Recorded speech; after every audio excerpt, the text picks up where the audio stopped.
Ah, howdy. Yes, you're first. Nailed it. Lots of stuff. So much stuff. Welcome all to the weekly Dead Dodge Garage live streaming Sunday special Rain-tacular featuring Big Mouth Billy Bass and my sore throat. That'll fix it. Tom and Ross are here. R Hill is here with us again as well. Hey, R Hill, how's it going? What's new in your world? I'm just over here churning out videos on 40s and 50s era Chrysler products that some people are even watching. Disco Mobile is here with us and says, hey, hello, Disco Mobile. What am I looking at there? It's column shifter. I can't tell what those gauges are. No idea. They almost look like some kind of Chevrolet, but I don't know. My sister is here. Hello, sister. She says, soup, y'all. Oh, good. Tom's daughter is sick again. That's unfortunate. I think I have allergies or something. I've had the watering eyes and the snots, and now I have the sore throat. And the Zags play at 6:40. So Tom's a hard out then. Well, we understand. Just take it easy. Well, I guess you're not working tomorrow, so do whatever you feel like. R. Hill says that he missed last week because it was Gamer Nerd Night. Nice. I haven't had a Gamer Nerd Night in a while. We've been doing this thing. We took a few years off, but starting when I was about 16 or 17, my friend Fitz, who does all the designs around here and put the website together, and owns a project car I'm now working on for video. We've hosted an event called Fun Fest, where we get together and we have fun. It's basically just an all-night LAN party, always plagued with technical issues, and it's probably more drinking these days than actual gaming. But anyway, I'm down with the gamer nerd stuff. Okay, all right, yeah. 1988 Fifth Avenue gauges that I put in my 79 Volare. Oh, that's cool. I didn't know you could do that. Yeah, okay. That's funny because they did kind of remind me of that, but it's so small, it's just hard to tell. So nifty. I haven't done anything else with my Volare just yet. I got plans, wicked plans, but haven't gotten to affect them just yet.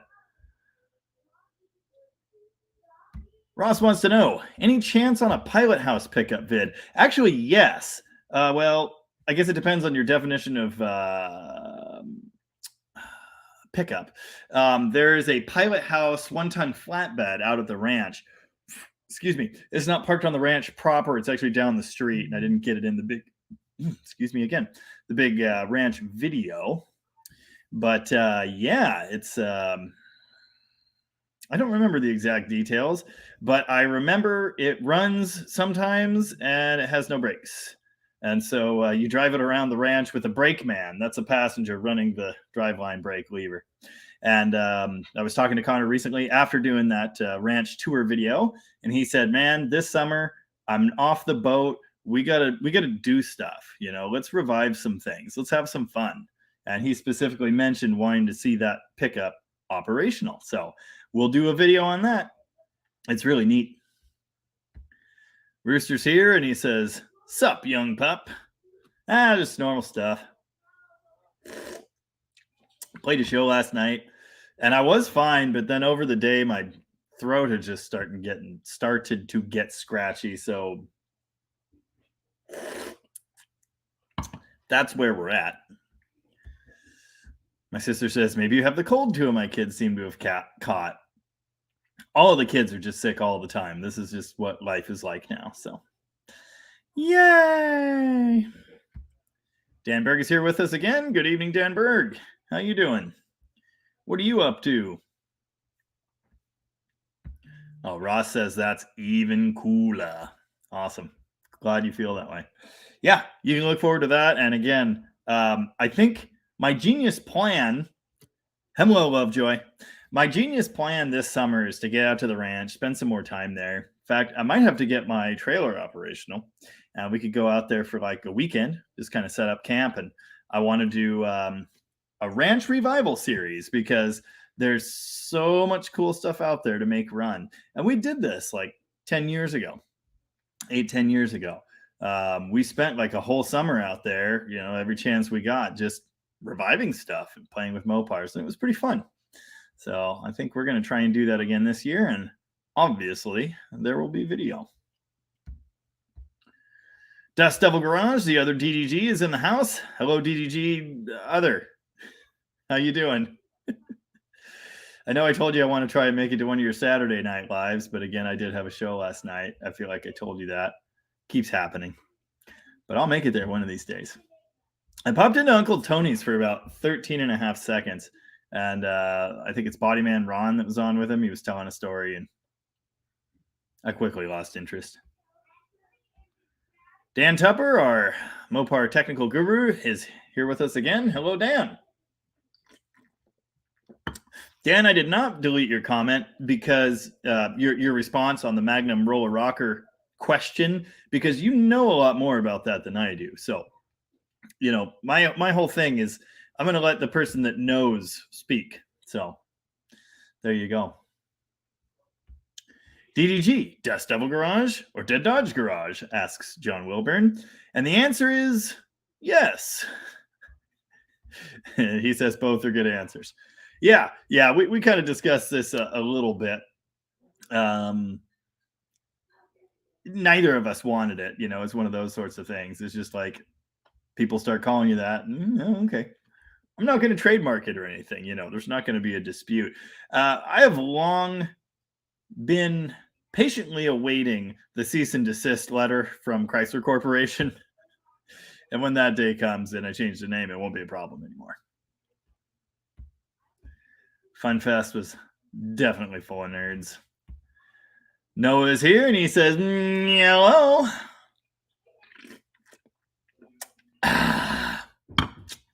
Lovely. Hello, Noah. I was talking to Noah earlier.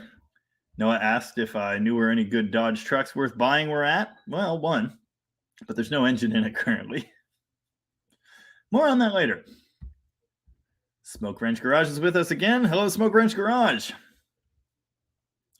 Everybody dropping into chat, feel free to let us know what the heck you're up to this weekend. What have you been working on? What are you building? Obviously, I know what a lot of you guys are building, but if you're doing anything fun and different, let me know that. And let me know if you're playing the Dead Dodge Garage drinking game, what you're drinking. By which I mean what you're ruining your Monday with. Lovejoy says, I don't have a ton of time tonight, just popping in. All good. Some of us do have lives. I certainly do.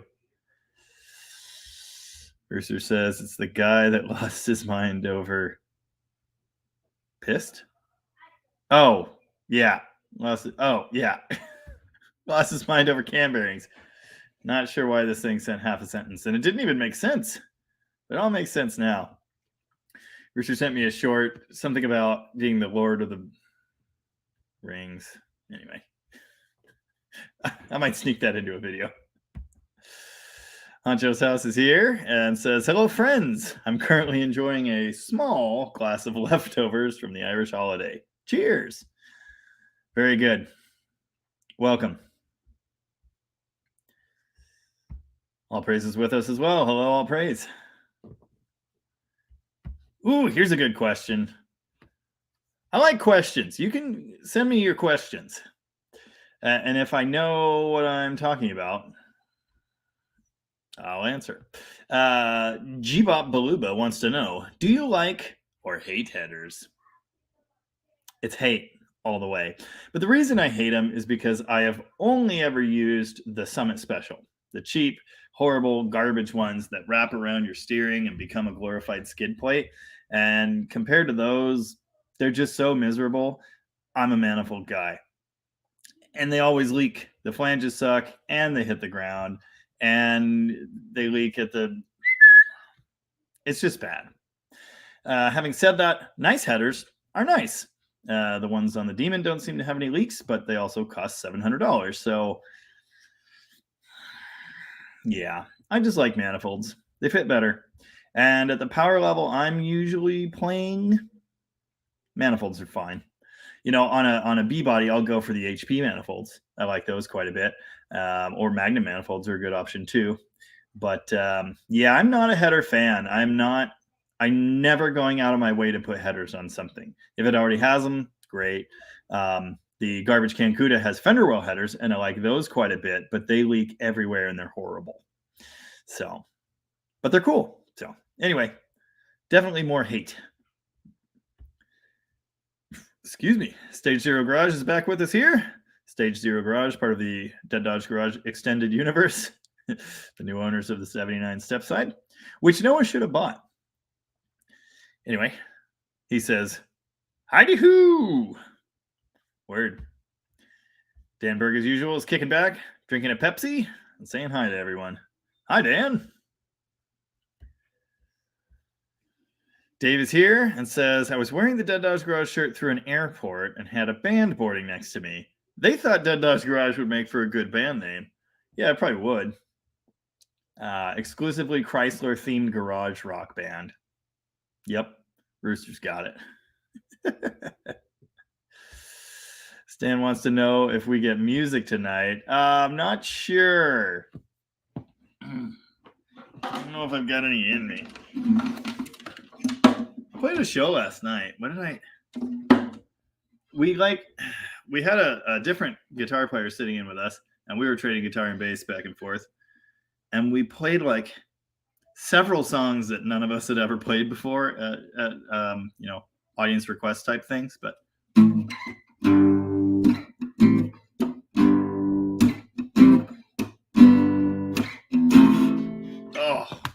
it's bad. Tom Petty was in there somewhere. G-Bob Beluba says, following up the last question, "I see a pair of 440 exhaust manifolds for $300 on Facebook, and I'm wondering if that's a good deal or not. Are they HP manifolds? That sounds expensive.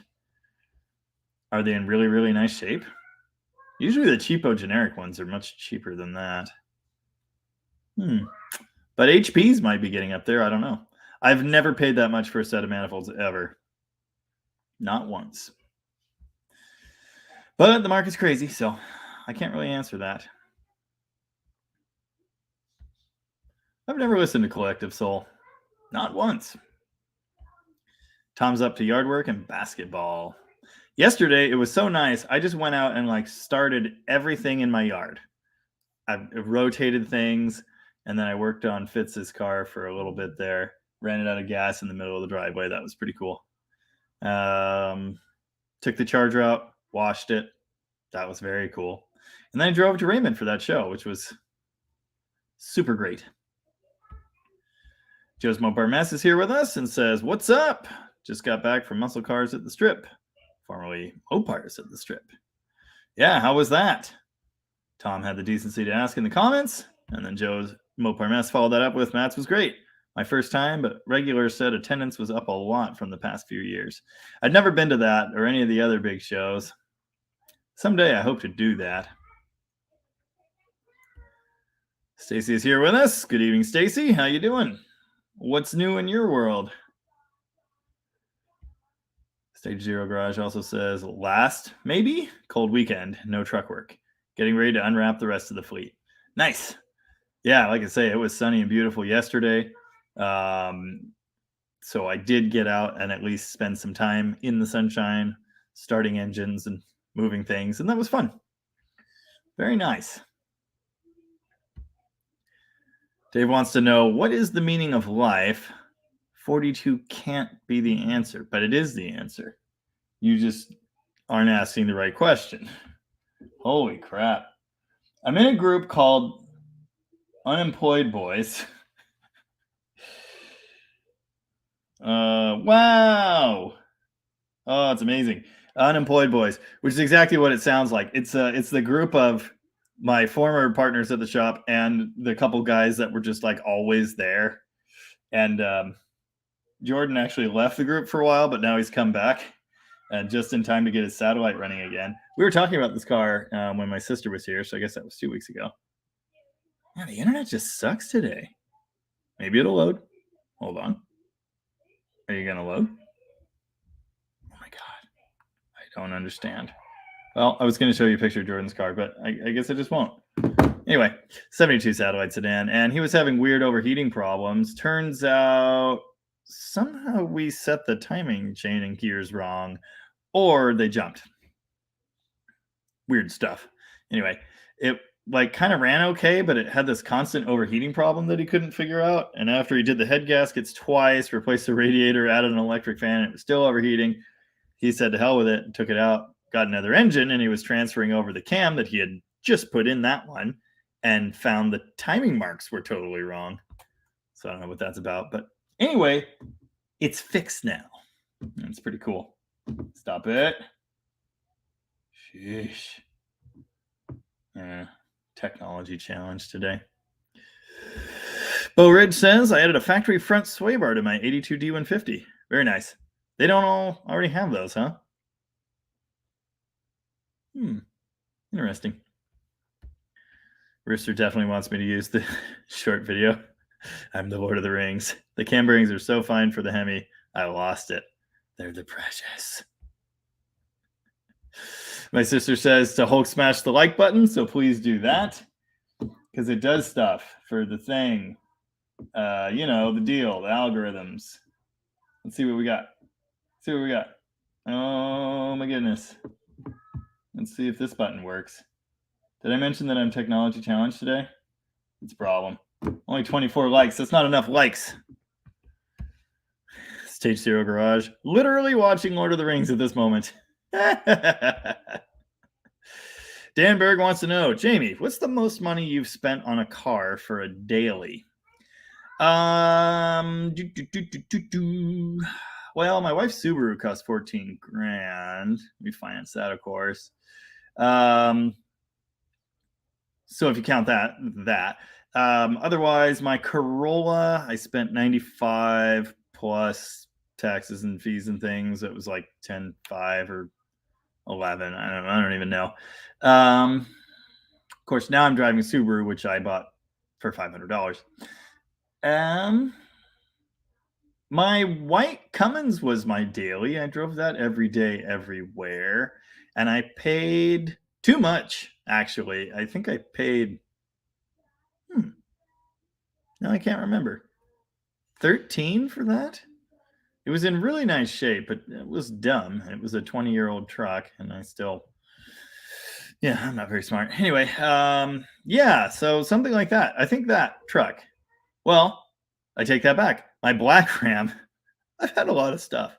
My black 2014 Ram, I paid $17,000 for, and that was right at the beginning of COVID. And the white Ram, which I just mentioned, was like slowly dying. So I sold that to the lot and bought the black truck, and yeah, 17 plus taxes and fees. And I drove that thing every day, everywhere. It got 20 plus miles a gallon highway. It towed cars. It towed my little camper trailer. It had that 3.6 V6 Pentastar, which I really, really liked. 300 horsepower, 20 plus miles a gallon. Silent. It was great. It just couldn't haul the way I needed to haul things. So I sold that to buy Tom's old third gen. And I am happy because heated leather seats. And Tom says, it depends on what manifolds you're talking about. Logs definitely shouldn't be worth that much. HPs can be, yeah. So again, I just kind of I don't know. The last set I bought were like $50 to $100, but that was 12 years ago. Banana says, howdy, how is everything? Oh, not bad. I kind of have a sore throat. I had to do mail trucks today, but it ended up just kind of being one mail truck that really, really needed to get done, which is good because I played a show last night, stayed up way too late, and I'm kind of tired. Banana also says, I saw the video on the Chrysler Traveler. That thing was awesome. Yes, it's very, very neat. I'm a little jealous. It's a cool car. I'm looking forward to hopefully helping Evan figure out what's up with the transmission on that thing. I have heard about those, whatever the heck they call them, fluid drives, before. So I've never actually driven one before. So that'll be something neat and different to learn about. Dan says, playing tonight's game, Seven Devils, Blacklock, Oat Porter out of Coos Bay. Nice.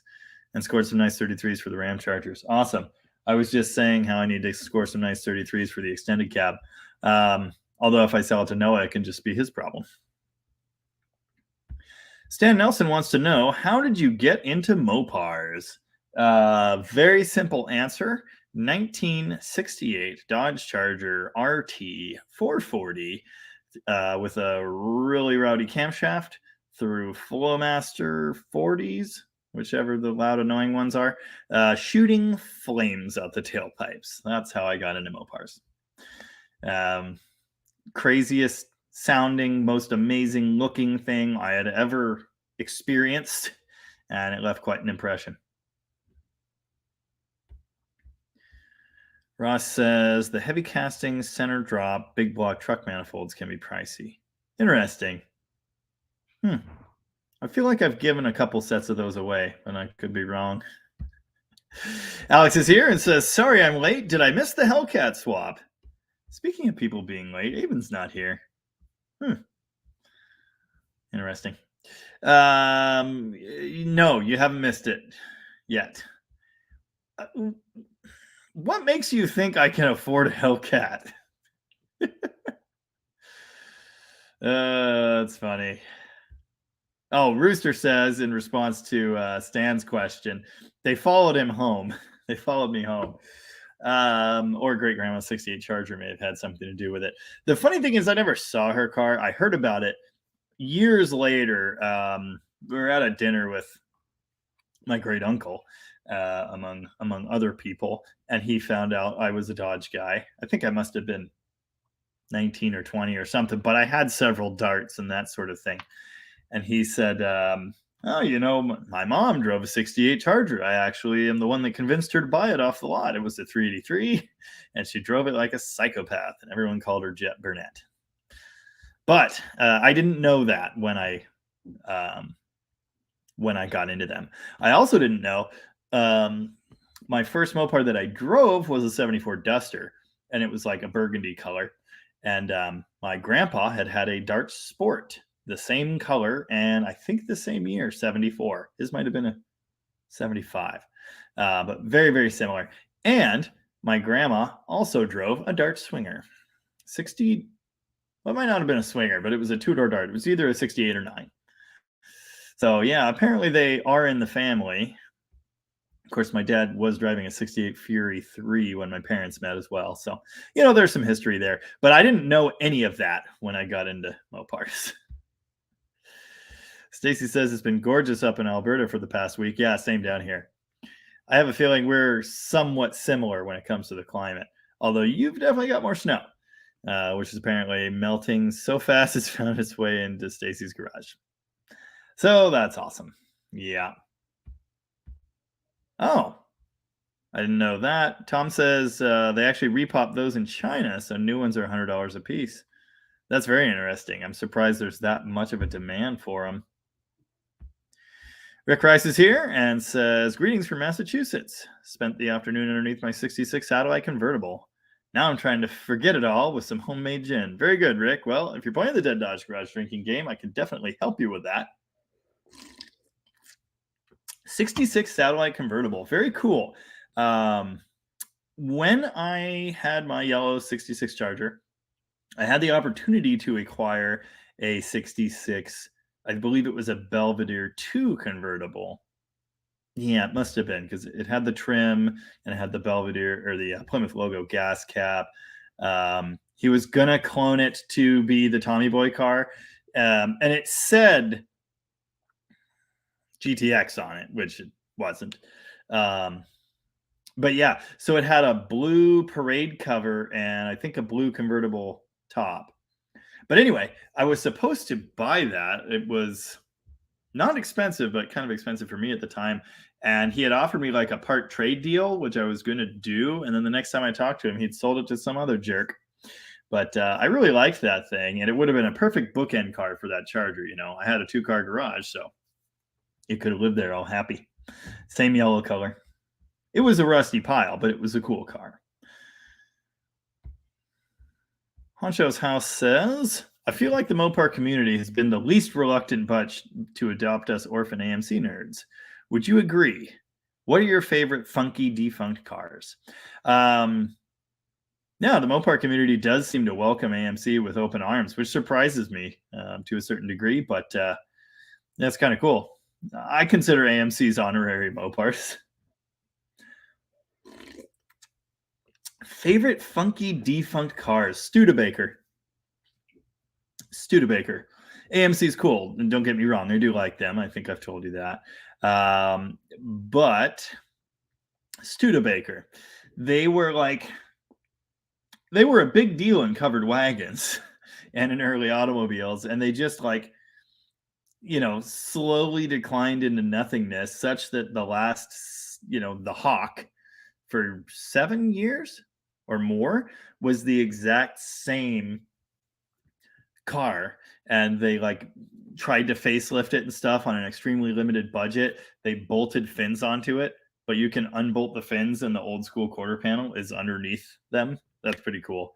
I like that the Studebaker V8 is totally copied off of a GM design, literally copied, not they didn't look at it and draw, they traced.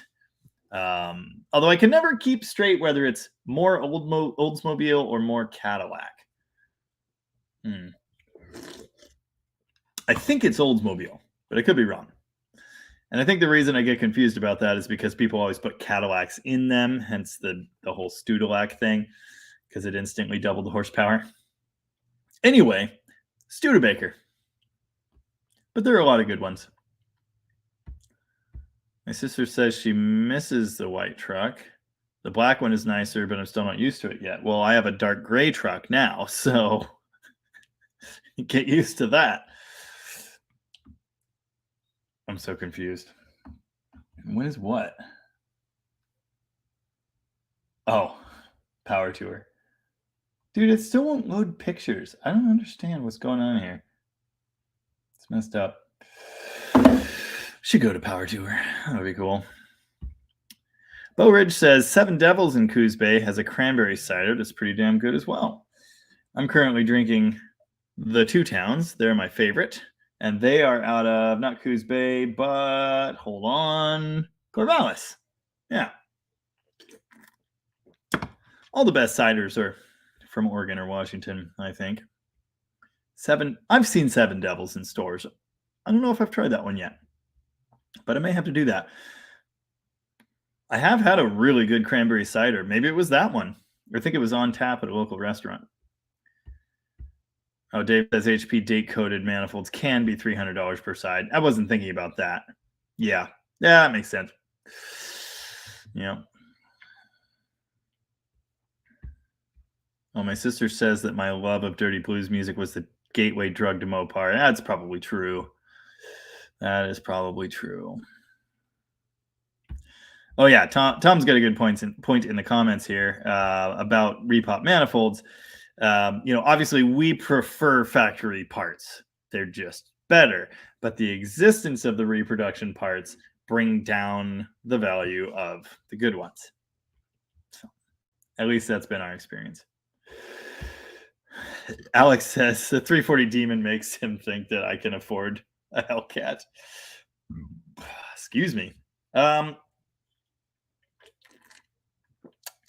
I financed the 340 Demon, and the payment is quite substantial. In fact, it's a bit of a problem. And then I bought a 68 Charger, and that was the last time I had any money. So, yeah. Now I'm more of a $300 kind of guy. But Hellcat, someday. I'm going to do a 5.7 Hemi swap, I think. A budget Hemi swap. Maybe we could build a budget Hellcat. Just supercharge a 5.7. Done deal. Alex says, "Oh, this makes sense. Been playing Slide Blues since 2010. Got into Mopars in 2012. Yep, it's a gateway drug." Banana says, "I could never convince my parents to buy a car off the lot, let alone a 68 Charger. Those were the days." Yeah. Joe's Mopar Mess. Why would the line move while timing my car? It started where expected, then jumped advanced, then retarded, and then came back, I assume, to where we expected. Car's been backfiring when under load. You still have the points distributor? You could have a problem in there, or you could have a timing chain problem. Open your distributor. Two things. First off, make sure your points are set right. Make sure your condenser's good. Then check your distributor rotor. Now, okay, there's advance in your distributor, so you can move it, but make sure you can't move the rotor independently of the piece below it. Does that make sense? Sometimes they're loose there, and then the rotor dances around, and that can mess up your timing. After that, check the points plate down below and make sure that's not dancing around. It should move with the vacuum advance unit, but it shouldn't move around a whole ton. If you don't have points, then it's something else. Chain's definitely possible. There are different ways to check for slack in that. One thing you could do, again, with the distributor cap off, move the crank back and forth. Dave asked me this several weeks ago, and I can't tell you how many degrees of slop you should have, but you shouldn't have a ton, right? You shouldn't be able to move the crank a whole crap ton before the distributor moves. If you can, well, that could be bad. That would be a timing chain problem there. So distributor first, easy answer first, and then less easy answer. Stacy wants to know. Oh, by the way, I was going to say this. I just watched the latest Roadkill today. They were driving home an F250 with an FE engine, and it had that problem. The timing kept dancing around and doing crazy stuff, and it's because the distributor was falling apart. Stacy wants to know, what are Evan's plans for the Traveler? That car was all kinds of amazing. Yeah, isn't that thing cool? I love it. I'm not exactly sure what his plans are. I think he's just going to use it for a sunny day driver. Maybe he'll do an awesome road trip with it. He was kind of teasing that idea. It's a perfect road trip car. It's almost like they literally designed it for that. But I don't know. I'm pretty confident he's not going to restore it or anything. I think he's kind of going to spritz up the paint as much as possible, but it's so solid and it's in such nice shape. I think he's just going to make it work and enjoy it. So yeah, Rooster says sloppy timing chain, and that's definitely possible. Okay, Ross says it is the Cadillac, the intake manifold swap. Yes, they do. There's a huge difference in the port size, but the manifold will physically bolt on, so you can put a dual quad manifold on there. God, for some reason, I've read up on this. I dove into the Studebaker engine quite a bit, and I'm just thinking it's Oldsmobile. Yeah, I don't know. But yeah, anyway. Yeah, valve covers too, I believe. Banana says Oldsmobile would have to be my favorite defunct brand besides Packard or Pontiac. Packard's a good one too. I wasn't thinking Oldsmobile or Pontiac or Plymouth for that matter, because to me, those brands existed into semi-modern times and they made such awful garbage, and then they were gone before cool cars came back. I just wasn't thinking about those. I was thinking about defunct, like way back in the Wayback Machine. And I still say Studebaker. Studebaker Packard. Have you heard of the Packard Baker? Neat stuff. My sister cannot keep up with my truck habit. No, I've been changing them once every year to 2 years for the last quite a while. But I think I've settled on the last one since my daughter was born, actually. Well, and a couple years before that. Anyway, so approaching a decade. But the third gen, that's the one. I'm not planning on getting rid of that. It's a great truck, even if it is slightly broken all the time. My sister says, Rooster's comment, you have a sloppy timing chain, sounds like a terrible insult. And Rooster also says, AMCs are the Frankenstein of cars. They're made from dead car parts. Nice. Oh, there's Avon. Avon says, I drink super rarely these days, but you always make me want to hop down to the gas station and get whatever shitty cider they happen to have in stock. I played a show last night at the Raymond Elks Club, and the only cider they had was Angry Orchards. Okay, fine. If it's all you have, it's fine. Excuse me. And they just kept bringing them to me. I think I drank like 4 of them. That's why I had a headache this morning. Not hangover. Sugar. Anyway. Whatever you do, don't drink Reds. I think we've covered that before. It's just not worth it. Rooster, I don't remember you promising not to be naughty. Joe does not have points. Okay, well, the same thing could still apply about loose guts in your distributor. It's definitely possible. Oh, Dave's got a good one too. Make sure your vacuum advance is plugged into ported, and make sure you're checking timing with it unplugged one way or another. You could have way too much timing at base. And yeah, as the vacuum changes, weird stuff can happen. So definitely check that. Your vacuum advance should be run to ported vacuum. Yeah, make sure there are no loose guts in your distributor. It could be a distributor or control module problem, but I'd still say timing chain's probably going to be the most likely if it's super, super worn out. Now, having said that, I've heard of that plenty of times. I've never had one myself that was like so sloppy it caused discernible problems like that. The only one I've ever really had a problem with actually wasn't the chain stretched. It was a nylon timing gear coming apart in a dart. Yeah, that's a whole different thing. But anyway, some things to think of. Dan Berg says, speaking of defunct cars, how do you feel about the Rambler Marlin? That's a great car. We've actually talked about it here maybe a week or 2 ago. Yeah, it's neat. And it's just so eerily similar to the 66 Charger, which of course I love. Yeah, they're cool. That's a good one. Ken's here with us again, and he wants to know, would you sell a 21 Challenger H Crew B? I don't know what that means. To buy your Dream 68 Charger and 71 Demon to complete your 69 Roadrunner H. Hey, hold on, I have to look that up. You might have mentioned that before.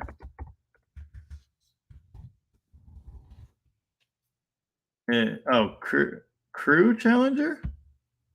I don't know what that is. I don't know what that stands for. Let me know what that stands for. But anyway, I'm assuming that's some sort of limited edition 2021 Challenger. To buy your Dream 68 Charger and 71 Demon. I'm very entertained that those are your 2 remaining dream cars. Because I happen to have both of them. And 71 Demon to complete your 69 Roadrunner and 70B collection. I mean, I don't know, because I haven't driven and enjoyed the 21 Challenger. And it's probably Hellcat Red Eye wide body. Thank you. That's a lot of things. Hellcat Red Eye wide body. That's a special car. I don't know, Ken. I've never driven one. I mean, that's like a supercar. That's amazing. That is a hard question to answer. But I think I'm very fond of 68 Chargers and 71 Demons. But you already have 2 really good B bodies. I don't know. I just don't know. I think I'd probably enjoy the Challenger for a few years, get some miles on it, decide it's too much for me, which it definitely would be. And yeah, I'd sell it. But I don't know. I've driven a couple Challengers and I really did like them. I've never driven a Hellcat. I'm sure it's amazing. Rich Jordan says, Plymouth is my favorite defunct brand, but I also really miss the Imperials. Nice. I don't know if it'll be my next video, But this coming week or weekend, I've got a video coming on a 1954 Chrysler Imperial, the last year before they switched Imperial to its own brand. That was in 55. The Imperial was then its own car. It was like, they looked similar to a Chrysler, but they weren't. Yeah, and you know this, I'm sure. But it's very interesting how different they were. And I could tell you how different they were. I once bought an engine cradle, K-frame, suspension area, that piece from an Imperial, 55 Imperial, for my 55 Chrysler New Yorker. And all of the suspension bolts were a different size. All of the suspension bolts for the control arms and stuff on the Imperial were bigger than on the Chrysler. They were totally different. Down to the nuts and bolts, they were different. Just crazy. But anyway, Imperials are cool. Yeah, so I've got a video coming on a 54 Imperial. I think it's a limousine, but it's not like a partition wet bar limousine. It's just a long wheelbase car. And it's cool. We like it. But yeah, Plymouth too. And it is a bit of a bummer that Plymouth didn't make it into the modern era where we could have gotten a modern Cuda, but it is what it is. Our Hill says, speaking of Hellcat stuff, finally tomorrow is supposed to be the final reveal of Unobtainium from our friends at Stellantis. I'm tired of the hype, but excited to see it. Yeah, I don't understand the marketing. I just don't get it. Like, so the new one is like a goblin or something, and it falls out of the air really fast with a stopwatch. I don't understand, but I am curious to see what it'll be, for sure. Banana agrees. Plymouth was awesome, definitely. The Cuda and Roadrunner, the best ones. Honorable mention to the Duster. And obviously, I'm very fond of earlier A-body Barracudas. Very fond. Alt Praise says, my last project car was a 1965 Coronet with a 76 400 in it. I used the Hypo 69 exhaust manifolds that I ported and polished. Worked very well for my application. Nice. I've never done any cleanup work to a set of exhaust manifolds. I might have to try that one day. Okay, Joe's Mopar Mask did play with timing and switch that around. Yeah. Yeah, very interesting. Ross says, oh, there's a good one I didn't even think of. DeSoto for defunct. And Jimbo321 says Hudson, which is also another good one. Didn't Hudson merge with Packard and then Packard merged with Studebaker? Is that what happened? Or is it Hudson merged with, oh God. What was that other one? Yeah, I don't know. Anyway, DeSoto's a good one. I have almost bought a couple DeSotos over the years. I'm very fond of mid-50s Chrysler products in general. I had a 55 New Yorker sedan and a 55 Plymouth Plaza sedan. So I decided I needed a 55 DeSoto sedan to complete the set. And a Dodge, obviously, eventually. And yeah, I looked at a couple DeSotos that I really liked. But I've never had one, and I don't think I've even ever seen a DeSoto in person. Yeah, I don't think I have. But anyway, yeah, that's a good one too. It's a Chrysler, but slightly less. And yeah, Tom had a Packard Baker for a while, and it was awesome. It was weird, funky car, but very cool. And apparently Stacy did see it. Jimbo, I'm a big fan of Hudson's, actually. I'm going to get through this fast tonight, just using it for my throat. Anyway, a friend of mine's a collector of Hudson's. He has 3 Hornets and a Commodore. Is it Commodore or Commander? It's got to be Commodore because Studebaker had the Commander, right? Right. Yeah. 46 Hudson, I believe. I know it was immediately pre-war. I did a 12-volt conversion on it for him, which was pretty fun. Beautiful car. And after that, he said, I want you to do my nice Hornet. So I'm supposed to do that. And what I get in exchange for that job, which I was just thinking about today, I haven't talked to him in a while. I need to do that, is a 1966 Studebaker. If you know Studebaker, you know that's the end of the line for Studebaker. It's a, I don't remember what it's called. It might be a 65. Anyway, it's an end of the line Studebaker. They're goofy and they have Chevy engines, although they specifically call them something else, and I can't remember. I can't remember what company.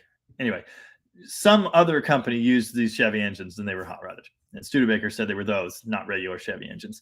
Anyway, Hudsons are cool. And I'm supposed to get a Studebaker from that gentleman. And then we were working on another deal for one of his Hornets, specifically the crappy Hornet, because that's who I am as a person. It is a sedan, but it's cool. Stacy says the new roadkill was pretty damn good. I was surprised it took the guy so long to check out the distributor.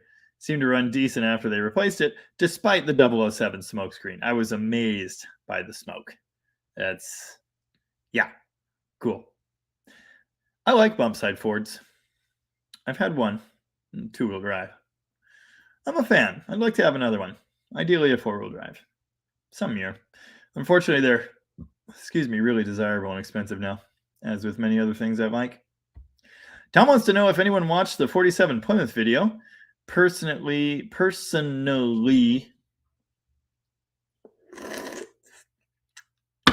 I think it's super awesome. And it's weird that video was doing really well at first and kind of didn't follow through. And it's weird watching these videos go up and down and they get views and they don't. Like when I put the Traveler video out, it was getting 0 views and now it's doing fine. It's just such a weird game, this whole YouTube thing. But anyway, if you haven't seen it, this morning I put out a video on Tom's 47 Plymouth convertible, super deluxe. It's a neat car, flathead 6, of course, and it's got dual Holley carbs on it, unfortunately. Split exhaust, so it's got dual pipes, 3 cylinders per pipe, so it's kind of funky sounding. It's really neat. And a fin cylinder head. Lots of cool hot rod flathead parts on that. But it's in really good shape. Very cool driver. And it was sunny the other day, so I got to take it out and enjoy it a bit. Pretty neat. I don't know why I didn't know that stood for Hellcat Red Eye Wide Body, but now I know. Tom says car ADD is a thing. Yeah, it certainly is, and I have it. The other DDG commented and said, what about dusters? Do you hate dusters? And it's funny because I was going to say honorable mention to the duster. Did I say that? Review the footage. Did I say honorable mention to the duster? Or did I just say instead the thing about how I love early Barracudas? I don't remember. I am a big fan of dusters.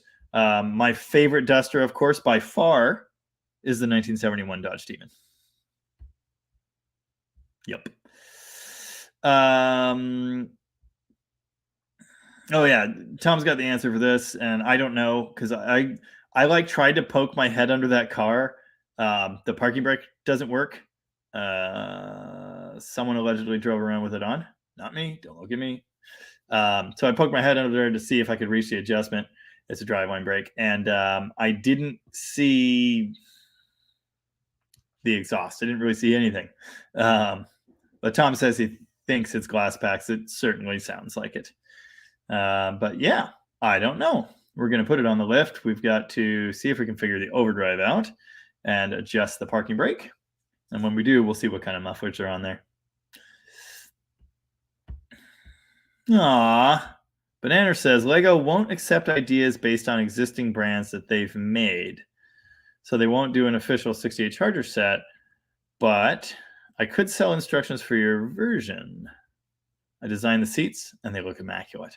Awesome. Well, okay. Yeah, then we just have to figure out how to order all the correct parts. I like where this is going. Then we just put the kits together ourselves. Does Lego allow you to resell Legos? Anyway, Banana does say, I could design a Plymouth Hemi-Cuda, though. Well, that's up to you.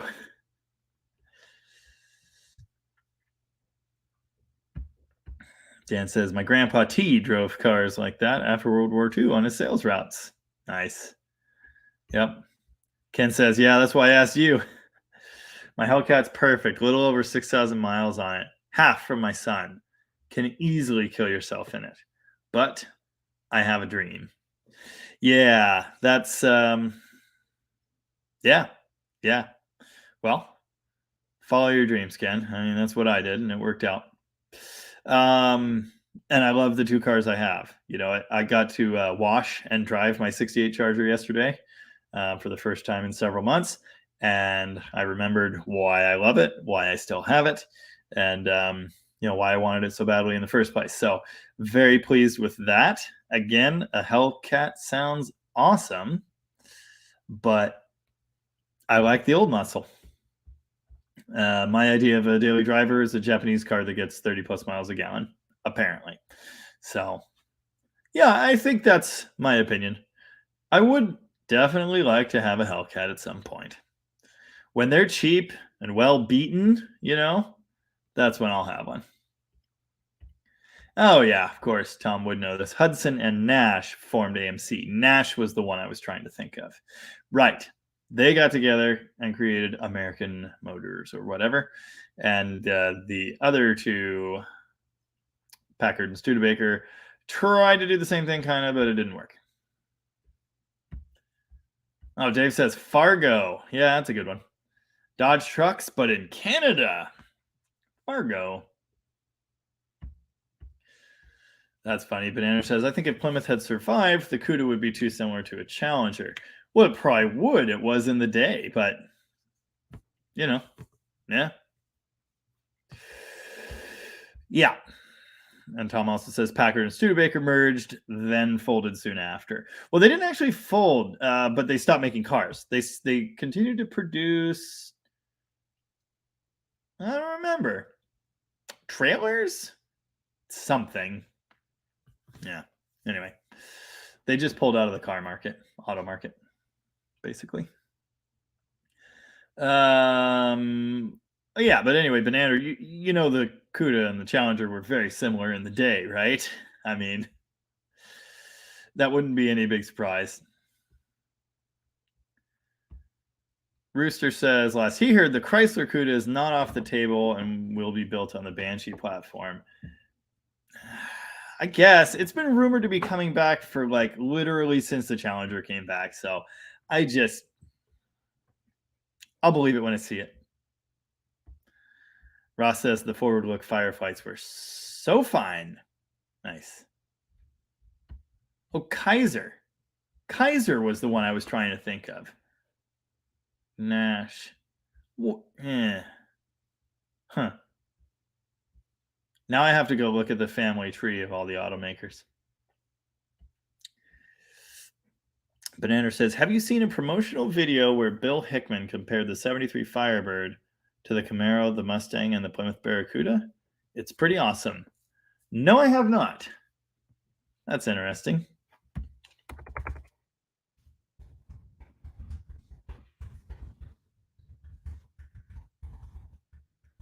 Easy. God, it's so hard to type on this thing. But now I will. Nice. Dealership film, Bill Hickman, restored. Neat.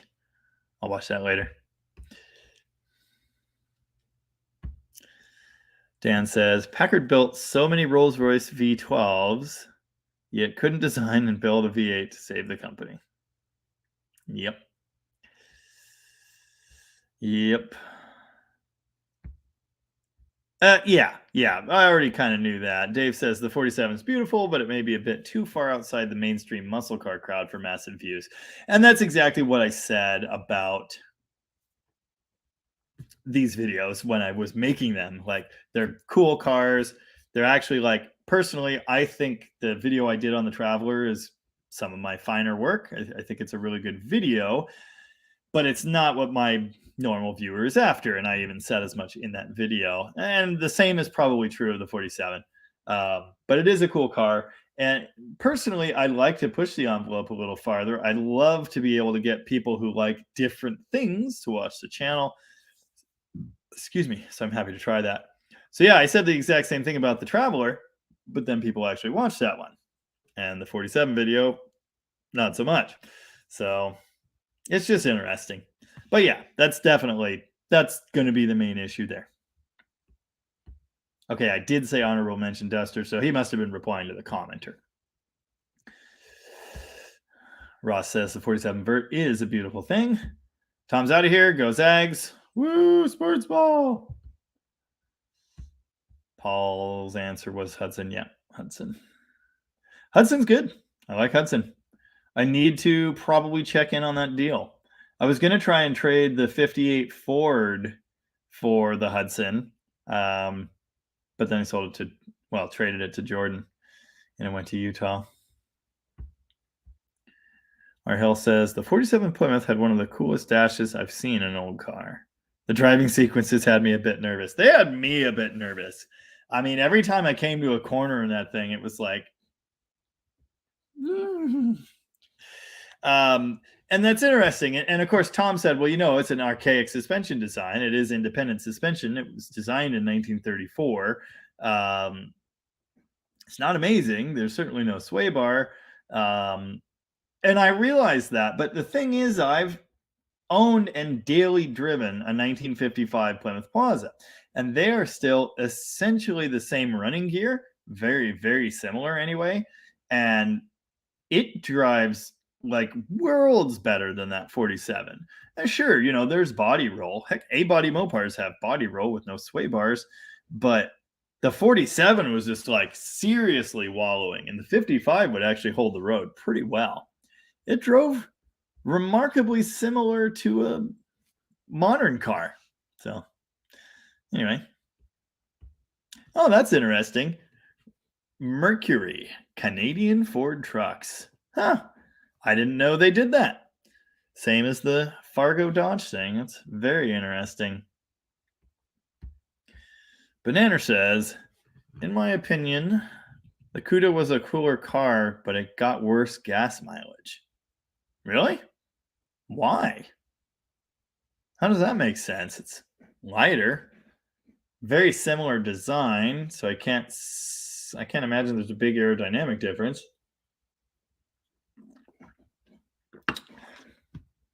You could have exactly the same drivetrain options. It seems odd that... Yeah, I'm just wondering why you say that. That's interesting. HR is here and says, I missed your Sunday night chats for a couple months. Sorry. I always enjoy the videos. Gotta go. All good, HR. Thanks for being here with us. Appreciate you watching. Rooster says the Challenger will be done and the Banshee and the Cuda will be electric. This is the rumor. Hemis are done this year. It'll be the downfall of Chrysler. I disagree. But yeah, I'm sure the Challenger is going to go away. They were making that car exactly the same, except for the dash update and they facelifted it or whatever. But like, it's been the same car for 15 years, so it had to end at some point. Like, it's fine. It's fine. And Hemis are done this year. Yes, I know. Yes, the Hemi is going away. I personally think a turbocharged inline 6 will be pretty cool. If it's any good, we'll see. It will be the downfall of Chrysler. We'll see. I don't think I'm going to bank on that. I think Chrysler will be okay, maybe. Because of all the electric cars I've seen, they seem to have the most exciting. I think they're going to do it in a very Chrysler way. At least that's what it looks like. I could be wrong. But I stand by this. I think the Banshee Charger is a cool looking thing. Someone hopped in the comments on last week's live today, actually, and commented a bunch of times. He had all kinds of things to say. But one of the things he said was absolutely not to the electric Charger. And I just don't agree with that. I think it's going to be really good. And I think if we figure out better battery technology and install a tiny gas generator in there, or a multi-fuel generator, we'll all be happy. And again, it has the capability to be all-wheel drive and much faster than a Hellcat. So pretty cool. But we'll see. You know, I mean, I'm not going to put money on anything, frankly. Except for classic Mopars. I'll put plenty of money on those. Dave says, I loved your old Cranbrook. Maybe want one for myself. You probably mean the 51 Plymouth Concorde. Cranbrook. Bleh.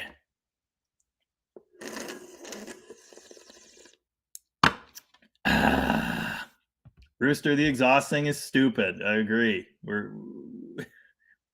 It's silly. Electric doesn't suck. Electric is faster than you or me. It has its good points. It has its drawbacks. God damn. Ugh. It wasn't my idea either.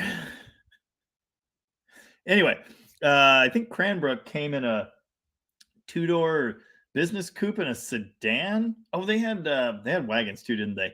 The Concorde only came in a business coupe or a two-door fastback, if I'm remembering right. Okay, I can't say anything correctly anymore. So that's good.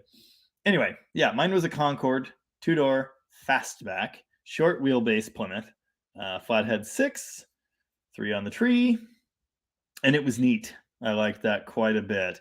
And I didn't want to sell it. I wanted to get it driving. I got the spare flathead running, dropped it in there, drove it around the block, had no brakes, kind of needed to figure that out. And then a guy showed up and made an offer I couldn't refuse. So I sold it. And he immediately ruined it and stripped all the paint and painted it two-tone cream yellow, white, and mint green. It had been partially repainted, but it was like a California car with excellent patina. Anyway, it's fine. But yeah, that was a cool little car. I like those. I like those a lot. I like the mid-50s, the $100 million look more, I think. But the early 50s are cool.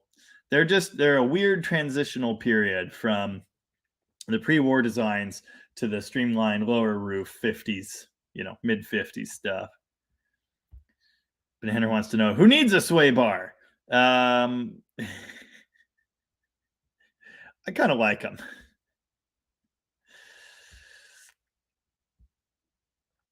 Banana says, maybe. But most cars in that day were like that because gas was 40 cents a gallon. Indeed. Yes. Different time. Very different time. Jay Gerlach, I'm hoping, says, I'd like a Plymouth pickup from the 30s. Yeah. I like those. Or a Trail Duster. Trail Duster would be cool too. Evan that has the Traveler has 2 Trail Dusters, and they're really rough, but they are neat. Yeah. Classic Mopars probably will jump in value. I mean, they already have. They're already seriously overvalued. If they get more overvalued, anyway, that's fine. One of these days, someone will offer me too many figures for my Charger. It's going to happen. Tyler C is here and says, hi, late for the party. Greetings from Canada. Greetings, Tyler. Glad you could be here with us. Right on time, as usual. Banana says, I could care less about being fast. I love the smells and sensations. Yeah, and you don't get the smells really from a modern Hemi Challenger or Charger. Sensations, yeah, some of them. I mean, they burn rubber pretty good. But yeah, I mean, I think you probably know I feel the same way. And the old cars that I play with have a spirit. They have a thing. They have character. They're put together in a certain way with certain things. Yeah, that's what I'm here for. But having said that, the world is changing. And again, it's not my idea. I'm not in charge. But we can kick and scream and fight everything that happens in the world to death, or we can accept it, play with our stuff, and move on. So that's what I'm going to do. Noah wants to know, when can we expect more live streams in the shop? Have some cool mopars and such for the backdrop. Yeah, I was just thinking about that today. I'm actually out in my home office, but it's not really cold. It's gotten substantially warmer, so that will help as far as inspiration to get out in the shop. But I still have to figure out Wi-Fi, and I haven't done that. So I'm streaming from the laptop these days, which I can't really do without internet. So, and my phone service was just being goofy out there the last few times I did it. So I need to get some technology things sorted out. But as the season changes, I will probably move back out into the shop. That would be ideal. Rooster says, old school Hemi engines saved Chrysler. Stopping production of that will be the death of Chrysler. Mark my words, it'll happen. You know, the Chrysler we knew and loved has been on death's door for 60 years, and it doesn't exist anymore. It's called Stellantis now, whatever the hell that is. So it's almost like, I don't know how they made it this far, and everything that we've gotten out of them in the modern era is kind of like icing on the cake. It's gravy. Yeah, you might be right, but honestly, it's a miracle they made it this far. So that's kind of where I'm at on it. Yeah. Counterpoint to that, though, I think the Cummins and Jeep saved Chrysler. Hemis brought back the sedan. Hemis made cars sell at Chrysler. Dodge specifically. But I think Jeeps and Cummins are probably Cummins trucks, Cummins powered Rams. Obviously, they don't make the Cummins. You know what I mean? I think those probably did a lot more for Chrysler's bottom line than Hemi cars. As enthusiasts, the Hemi cars are cool. And they do sell, and they've continued to sell. And all these other companies have moved away from sedans and classic cars like that towards crossovers and dumb stuff. And Chrysler just waves the middle finger and keeps making them, and they sell, which is very interesting. So, yeah, you may well be right. You may well be right. But we don't have any say over what they're going to do, and I don't care. The Banshee, or whatever the hell it's called, is a beautiful car. I love the design. I love everything about it. And somebody is going to put a Hellcat in one. So, yeah. Dust Devil Garage says, I can't wait for a time when I can load my duster up on my electric Ram truck and take a nap while it drives me to the track. Exactly. Sounds amazing. And, that's supported by my theory, which is gas will always be available to enthusiasts for enthusiast purposes, like racing. Although certain governmental bodies have tried to tamp down gas-powered racing, we as enthusiasts need to tell them to go get licked and make sure that does not happen. And if it does, again, I'll be that guy with the, the pipe hanging out of my mouth, brewing up gasoline or ethanol fuel in the backyard when I'm 60.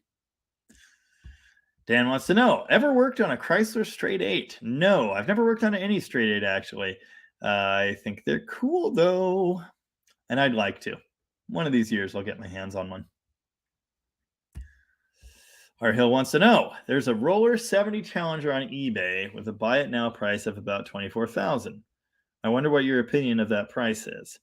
Well, I don't know, because I don't know what it looks like. There's so many different determining factors. How complete is it? Does it have seats? Does it have a grill? What kind of shape are the bumpers in? So let's see if I can find it.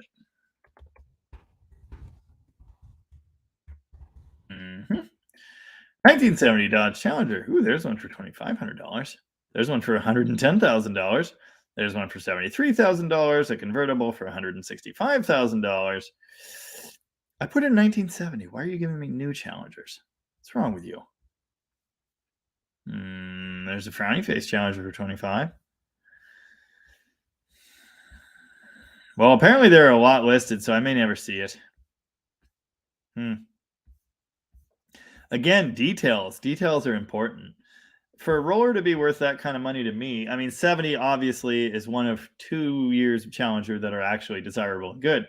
No one seems to care about the frowny cars, although I do like them quite a bit. 24,000. Before I bought my red Charger, I was pretty much ready to hit buy on a 68 Charger roller for 40.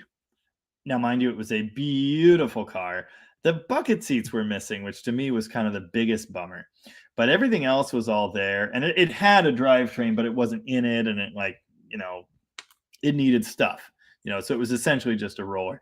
And it was 40. And to me at the time, like for how good the body was and the paint was perfect, it didn't need anything like that. It just needed to be put back together. It needed mechanicals and things.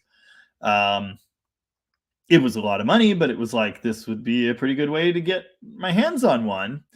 And then he offered me the other one for 15,000 more. And it was like, well, I'll just take that one. And now I have it. But anyway, if it's a complete car with everything all there and it's in decent shape, it's not full of rust, the paint's passable, I don't know. It's probably not crazy. I mean, 70 and 71 E-bodies are the ones. And they're super desirable. I guess I'd look at it like this. Comparable value, like buying a house.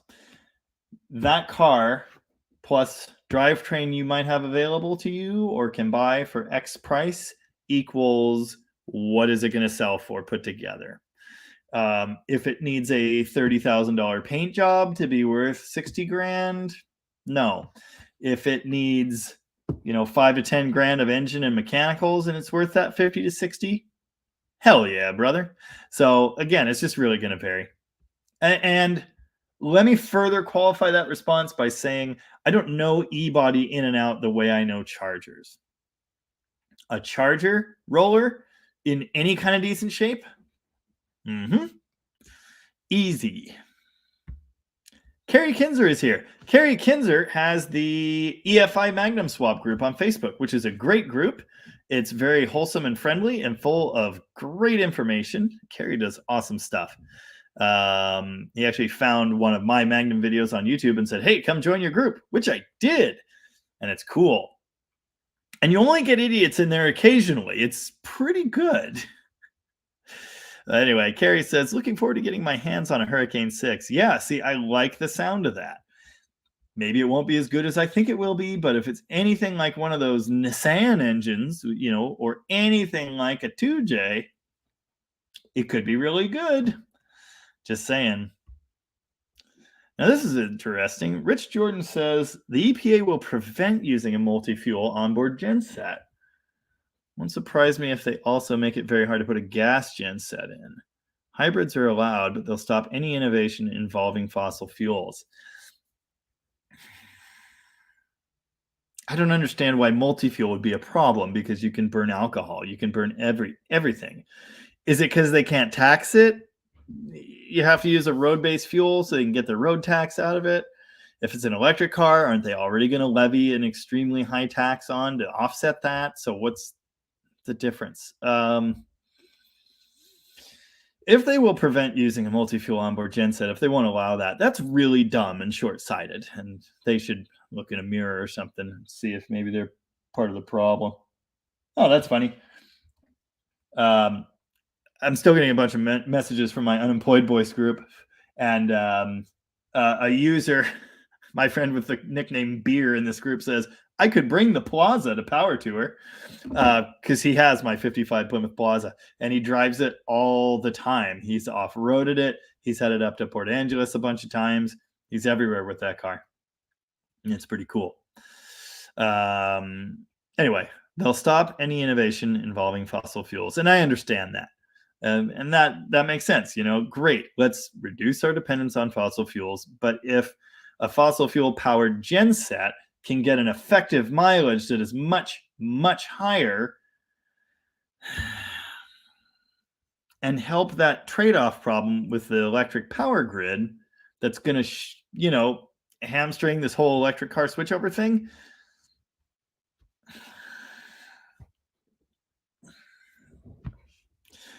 That's all I have to say about that, I think. Anyway. Uh-huh. My sister says 40 cents in 1968 dollars is $3.46 today, which is interesting. Isn't that interesting? When you account for inflation, fuel actually isn't that much more expensive than it was in the 60s. And yet people keep complaining about it. Okay, it really sucked when it was, when I was paying $6+ a gallon for diesel. That was painful, very painful. But yeah, it's not that much more. Oh, by the way, when you adjust for inflation, the cost of like a 68 Charger, like a median price 68 Charger, it's like 20, it's mid 20s, isn't it? It's something like that. It's not a whole lot. They were cheap cars. Banana says, the first video of yours that I watched was a video of a 68 Charger RT that was the disguised sloppy mess from Mecum selling for far too much. Yes, you and a lot of other people. That is my single most viewed video of all time. It has made me more money than anything else that I have made. I believe $700 in ad revenue, something like that, off that one video. Most of them are 15, 20 bucks. Some of them are 40 to 50. That video has 148,000 views. Excuse me. And it is actually still climbing, but very slowly. 10,000 watch hours. 659 people subscribed from that video. Oh, and it's made me $750. Very interesting. Unsafe at any speed. It was a perfect storm. Part of it, I think, was that tagline. Part of it was the question, that's answered in the video, mentioning Mecum and implying that someone got ripped off, which they did, generated a lot of attention. But honestly, Banana, the only reason I did that video was not to garner a bunch of attention and oh my God. That never Google yourself. That video was shared on For B-Bodies Only, Fabibbo, and one of the commenters responded and said that I clearly very badly want to be an influencer, whatever the hell that is, which wasn't it at all. We were talking about it in the B-Body group on Facebook. Someone posted just, did you see what this thing sold for? And I couldn't see what it sold for because I haven't signed up for Mecum's stupid website. But then someone mentioned in the comments what it sold for. And I started looking through the pictures and I was just disgusted and amazed. And I just had to do a video on it because there's just so much to unpack there. It's one of the worst produced videos I've ever made. It's almost entirely single shot, just me pointing a camera at a computer screen. The quality is awful. And it's not the kind of video I want to make. I did a follow-up video about a month later, maybe a little more than that, about another 68 Charger that was for sale privately by a dealer. In fact, the dealer found my video and they were like, hey, it's great that you did this, but could you at least mention us? Because we have a YouTube channel too, and you showed a picture of it and you didn't even, you didn't tag us or anything. Sorry, I did mention them. They said, could you at least tag us? Something like that. Surprise, surprise. That video was about what $150,000 restored RT should look like, and no one cared. My next video in that vein was going to be about a 70 Challenger. In fact, it might be a TA. I can't remember, but it's a tag job. It's a VIN swap. It is a car that is not the car it says it is. They took the numbers and patches and stuff out of a horribly rusty Challenger and put them on this car. And this car has been through auction like 3 times, I think, as people figure out what it is. They just want to, They want to see it gone. And yeah, it just keeps bouncing around. And there are people going, hey, do you guys know what this car is? Like, and it was going to Mecum in January. And so I was going to do a video on that, but I just wasn't feeling it. Also, I kept looking for more examples of like, hey, this is bad. This is what you don't want to see. And especially with the big rash of wing cars going up for sale at Kissimmee in January, I thought for sure, man, this is it. We're gonna find one. And every car I looked at, I was amazed. They all look great. You know, they looked like they were nicely restored, like they were well done, like they were what people were saying that they were. And then a lot of cars just don't have those detailed underneath shots where you can see every little thing and really just pick out stuff that scares you.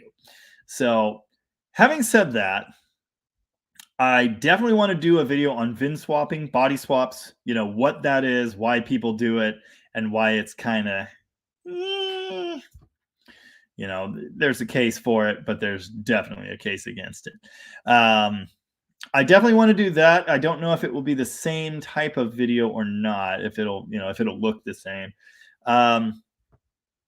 I did ask when I put that video out, and I've asked a few other times too, if anyone sees a car like that, that's either going up for auction, listed for sale on eBay, listed on Bring a Trailer, like listed locally, something that just doesn't look right, I'd love to know about it, you know, and I could do a video with that, but really, I just haven't found any worth it, you know. I haven't found any that I could say, yeah, this is screwed up, you know, the people need to know. So I'm not saying no. If the right opportunity comes around, I will.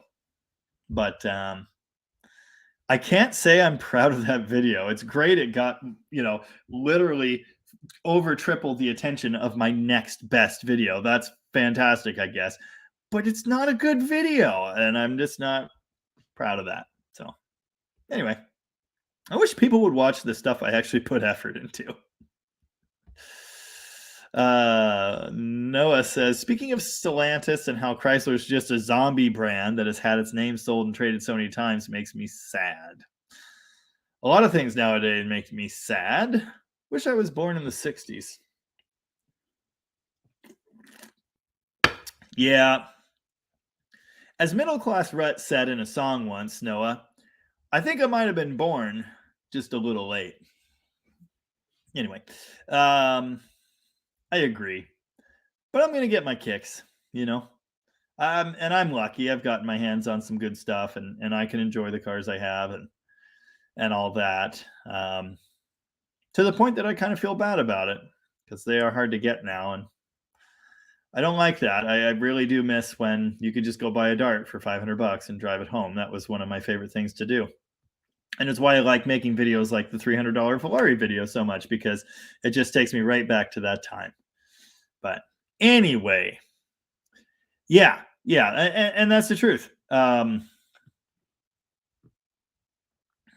Chrysler is totally a zombie. Like, the Chrysler Corporation we knew and loved died so long ago, you know, and that's why we're talking about Chargers and Cudas and Challengers and, you know, even 40s and 50s cars. And we're not talking about K cars, and we're not talking about, you know, Stratuses and Neons. The thing we all really love about Chrysler Corporation, and obviously I'm not trying to discount the new muscle stuff. It's amazing that it came back. It's almost unbelievable that it came back, and they really committed to it, and it's cool. You know, that's great. But, you know, the thing we really, really love about Chrysler ended 50 years ago. So, anywho, it is a little sad, but we don't need to cry about it. Let's keep doing what we're doing. Banana says, I guess I won't be able to daily a 74 Olds Delta 88. Screw it. I'm going to do it in the future. Yeah, why not? You know, yeah, I was going to say something, but I don't actually remember what it was. My brother said I'm a coward and I need to just drive my Charger anyway, rain or shine. But it cost a lot of money.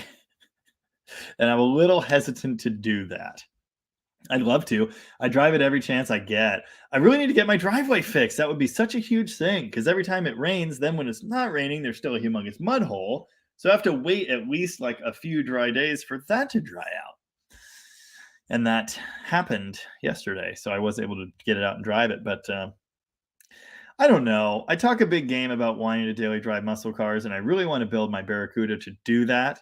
Although, between all of us here in the hot tub, I kind of think I'm going to change my plan on that, but more on that later. Um, I'd love to daily drive an old car like that. I love driving the Charger every chance I get, but god damn, it's expensive. It's really expensive. Anyway.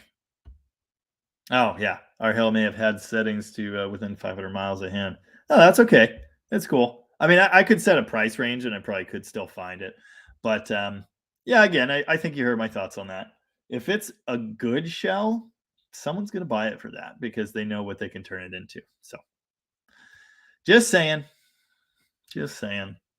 As much as I want to hate on people asking so much for roller cars and project cars and things like that, like,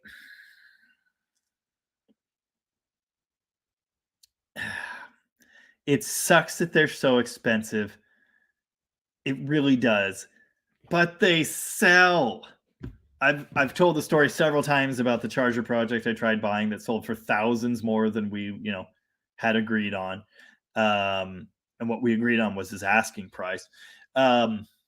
It sucks, but you keep seeing people. It's all the fucking time. The laugh react button. Nothing pisses me off like the laugh react button. Like, people are trying to sell their stuff, and people laugh at it, and it's like, dude, it's great that you're living in 1993. That's awesome. I'm happy for you. I'm glad that you can just ignore world events. That's awesome. But things aren't that way anymore. And the other thing is, these prices are asking prices, and they're only asking these prices because cars are selling for these prices. Rant over. Poor Man Speed Shop is here and says, me and my dad really enjoy your channel, man. Keep up the good work. Awesome. Thank you very much. Excuse me. I'm glad you're enjoying it. I am doing my best to churn out enjoyable videos. And what is your picture? That appears to be a 73 or 74 Dart Sport. Very cool. I had one of those. It was a 73. It was primer gray, but under the primer gray, it was, I believe, B5 blue. It must have been B5 blue. I don't think it was the darker.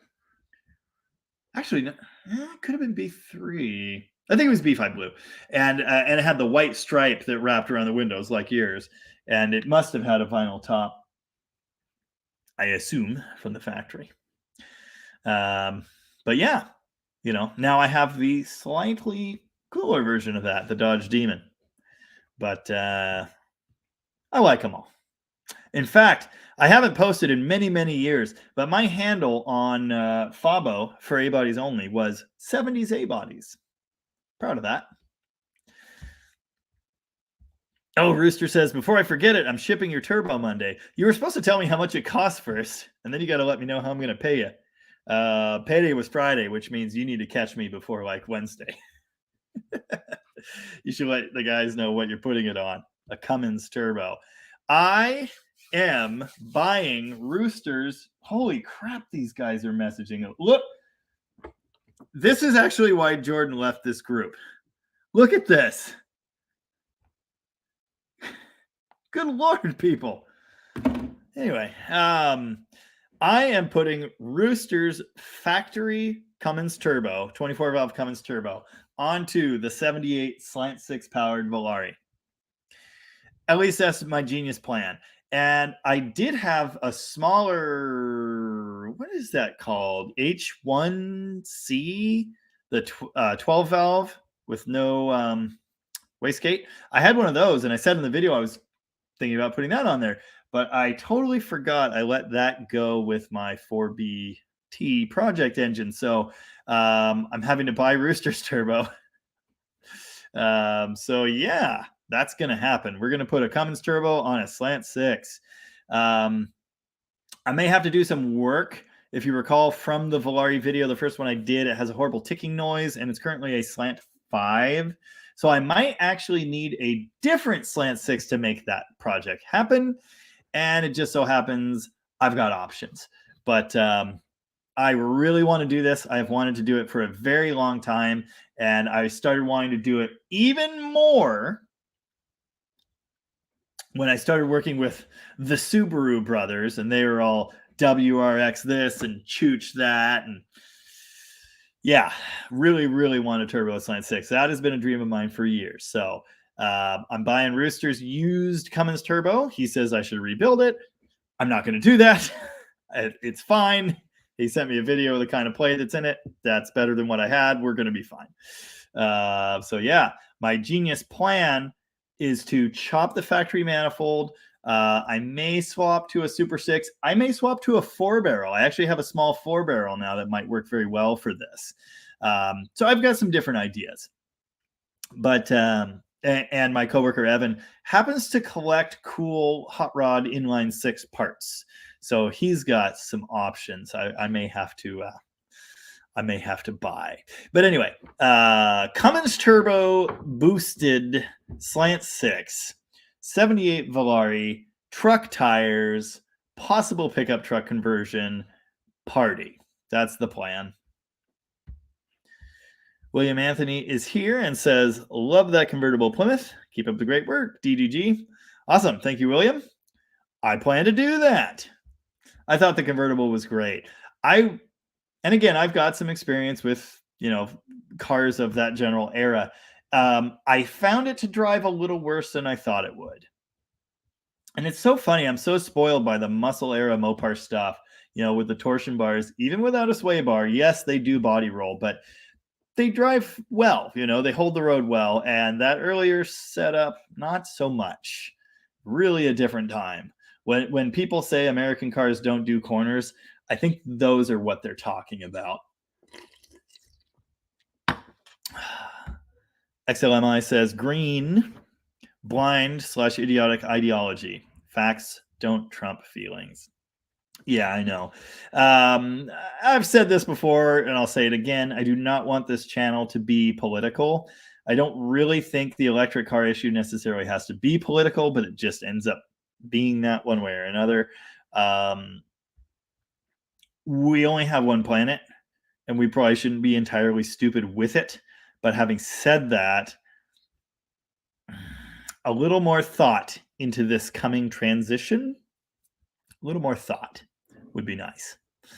But yeah, I'm not here to slam electric cars in general. I can do math, and power grid we have, plus everyone driving electric cars and trucks equals we're going to have a bad time. So that's all I'm saying.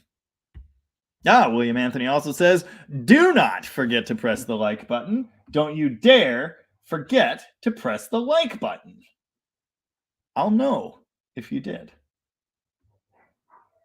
I'm going to check right now. That's what I'm doing. 38 people have pressed the like button. Well, it could be worse. My mother's here. Dead Dodge Mom, signing in. Right on time as usual. Bit of a recurring theme in our family. Yeah, emissions. No genset due to emissions. I just think that's stupid. I understand we need to reduce emissions. And I'm not going to go on a giant tirade about how all of the emissions that are killing the planet, all the greenhouse gases are actually generated by corporations, not so much by the cars we drive. That's this whole other thing. Anyway, it's this whole other thing. Oh, and with that, William Anthony is out of here. Got to get up to go to work. Thanks. Much love from my hound dog and I. That means William Anthony probably didn't even catch my responses to his comments, but it is what it is. JT Rocker 99. Advice for buying a project car. Yeah, it's someone else's advice. I think Uncle Tony said, buy the best car you can for the least amount of money possible. And that's basically it. It really depends on what you actually want, I guess. buy a car that not everyone else in the world wants, so it's actually affordable. Um, and I don't know what your budget is. I don't know what kind of car you want, but buy something complete. I'm telling you, buy something that you do not have to go hunting parts, because like my 67 Barracuda, I wasn't even going to buy because the whole damn front end was missing. No drivetrain, no seats. So much stupid little special missing stuff to go find. And it's a problem. The rarer the car, the fewer that were produced, or the shorter time period it was produced, and the less interchangeability with other models, the more problems you're going to have. So like on Chrysler stuff, we have tons of interchange options for drivetrain, but the 67 Barracuda has a 1-year grille and a 1-year tail light, a 3-year bumper, a 3-year trunk lid, a 2-year hood, a 1-year hood insert. Like, there's just stuff that you can't find. The rarer the car you get, the worse that problem is. So if you are going to get something rare and goofy, make sure it's in decent shape and everything is there. And you really probably want to stick to something that you can buy parts for. So there you go. Honestly, I don't know, buy a Chevy.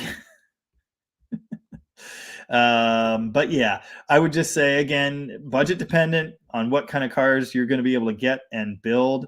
I used to love A-bodies. Those were my project cars of choice, and they still are, but they're much more expensive than they used to be, unfortunately, because B-bodies are so damn expensive. So it can be hard to get your hands on something complete, not entirely a rust bucket, and worth building for less than $3,000 to $5,000, and it sucks. So buy something you like, but you might consider a sedan, a later year model, a Volare, and just try to get something that is complete and has good parts interchangeability that does not cost a ton.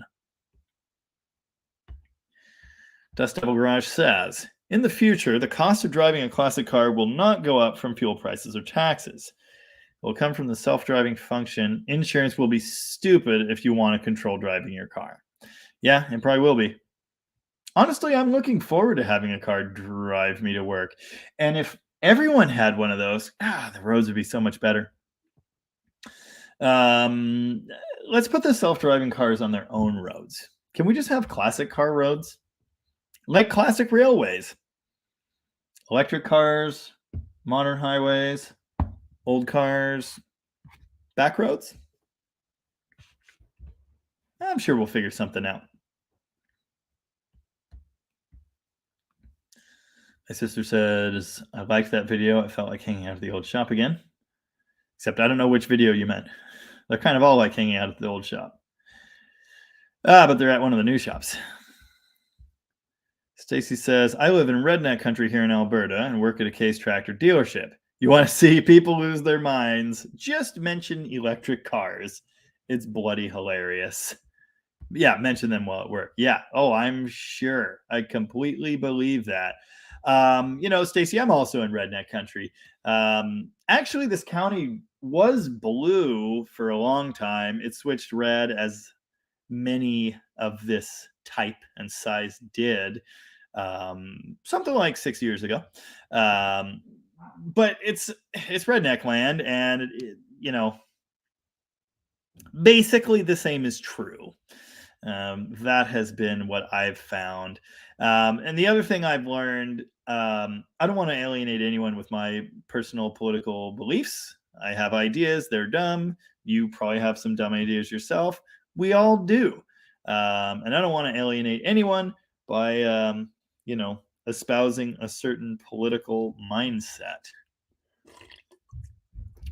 But having said that, I have learned that I can't really talk about my opinions on things around here because, well, let's just say most people don't agree with me. Banana says, what is your opinion on muscle car clones? That's a good question. I saw a Hemi-Cuda clone and it didn't look too bad. What do you think about that morally? I am fine with it, as long as we're not trying to pass them off as the real deal, by which I mean benefit financially to the degree that say an original Hemi Cuda is worth X number of gazillions. If we're taking a base Cuda and we're turning it into a Hemi Cuda, awesome. That's going to probably be worth more than a base Cuda, but it should not be valued like an original, numbers correct, collector grade original Hemi Cuda. I don't want that. I don't think people should be turning lesser cars into Hemi Cudas and passing them off as real ones, because I think that is extremely dishonest and borderline theft. I think for purposes of enjoyment, a Hemi Cuda clone is better than a real one. And if that's what you want to do, have fun and enjoy your car, I am completely in support of it. My Charger has an RT stripe on it. It's cool. You know, it's not real, but it's cool. It actually really upsets and annoys me the type of person that starts going off, there's a world of difference between an original Hemi RT Charger and a 318 Charger. The fuel line is bigger and the leaf springs and it has a different axle and bigger brakes and all of those parts bolt onto the car. You can buy every one of those parts. So I look at it a totally different way. It's the same car. It's the goddamn same car. So put the better parts on it and make it what you want it to be. The difference, like they rolled off the production line at the same time. They were made in the same place with the same steel, the same frame rails, the same body panels, the same everything. They just had different option boxes checked. They had a different engine. Sorry, not dropped in. Sure, different brake package, different bigger fuel line. I have changed a 5/16 line out for a 3/8 line. It took me about 10 minutes on the lift. Leaf springs, hour, axle swap.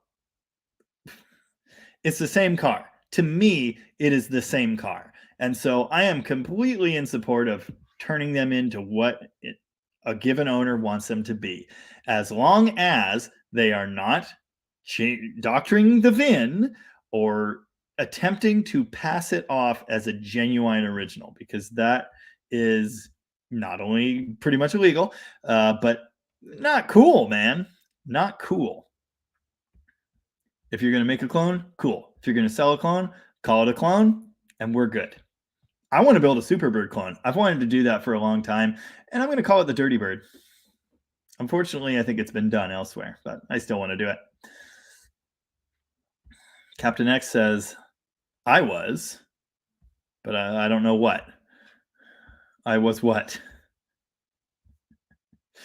The sketchy, expensive Meekum sale video reminded you of the old shop. That's interesting. I don't know why.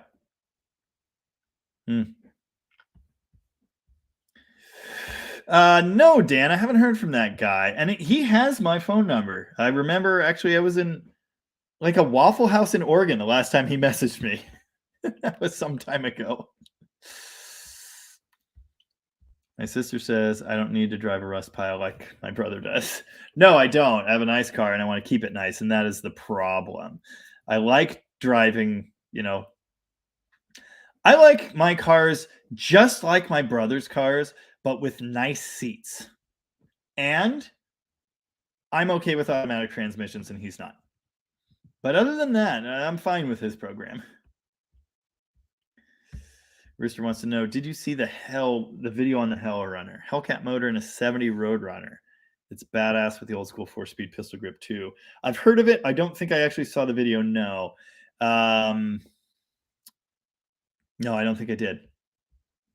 But that's cool. I've seen a lot of Hellcat swaps. There's so much of that going on. It's like, well, it's the LS swap of the Mopar world at this point. I mean, modern Hemi, but Hellcat being the best one. So it's not that I don't care. It is cool. But, again, like, what do you need 700 horsepower for in a street car? What do you need that for?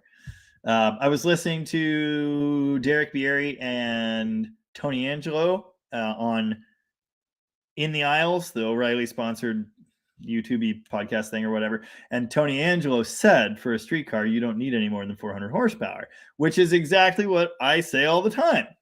Maybe he said it first and I've just been copying him. I don't know. But I really feel that way because I've had 400 horsepower in a street car and it was more than enough. Noah says, speaking of color codes, I suck at them. Dude, me too. Color codes, tire sizes. I just can't do it.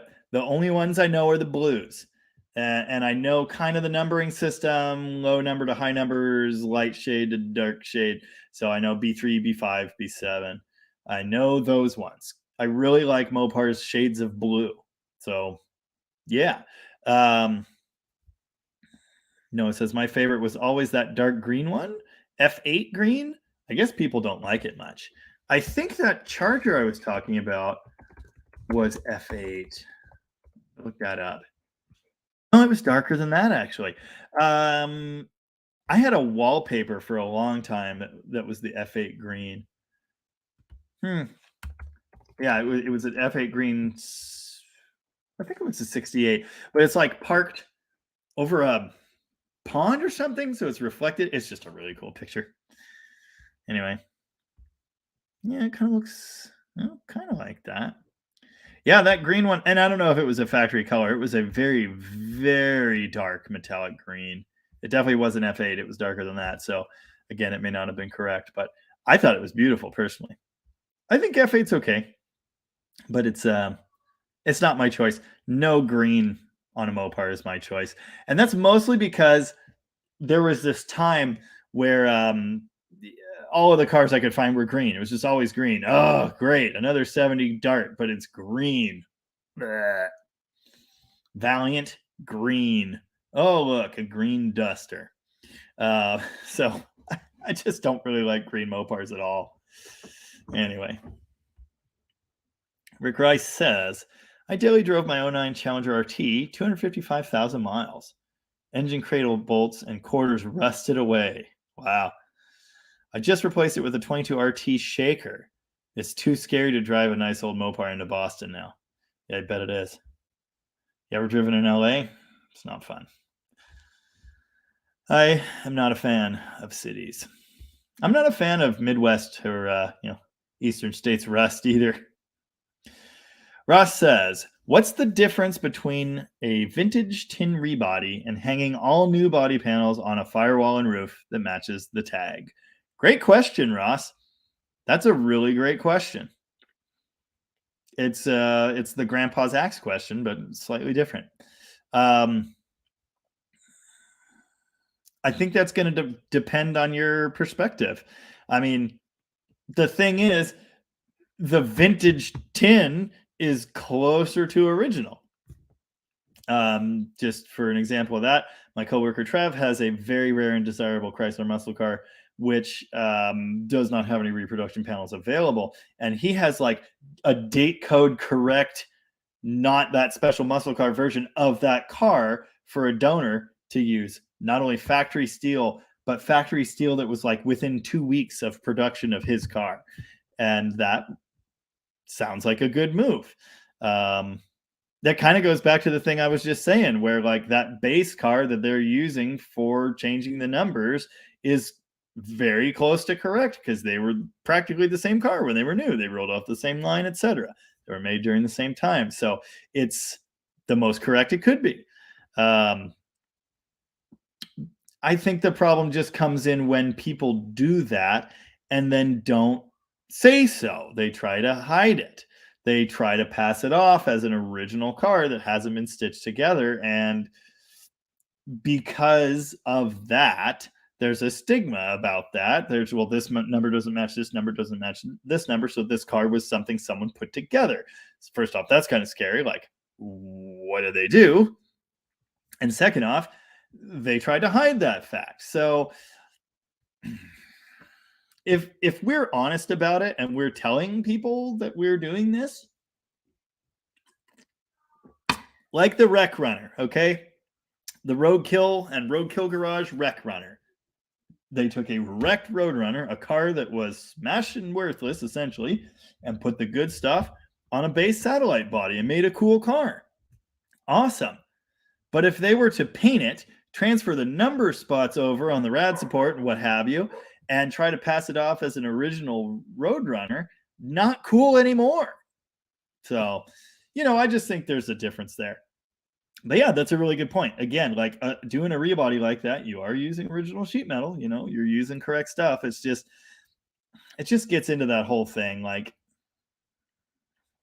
I don't know what percentage needs to be the original car for it to be legit, But yeah, you run into the same calculation when you do all new metal. And those e-bodies, like I'm always amazed. The AMD Restoration Center, AMD Installation Center, whatever they're called, where they take an inner roof structure and part of the cowl of a CUDA and build a whole CUDA. I'm not a fan. What are you doing? Why? Because why? Why is the front door locked?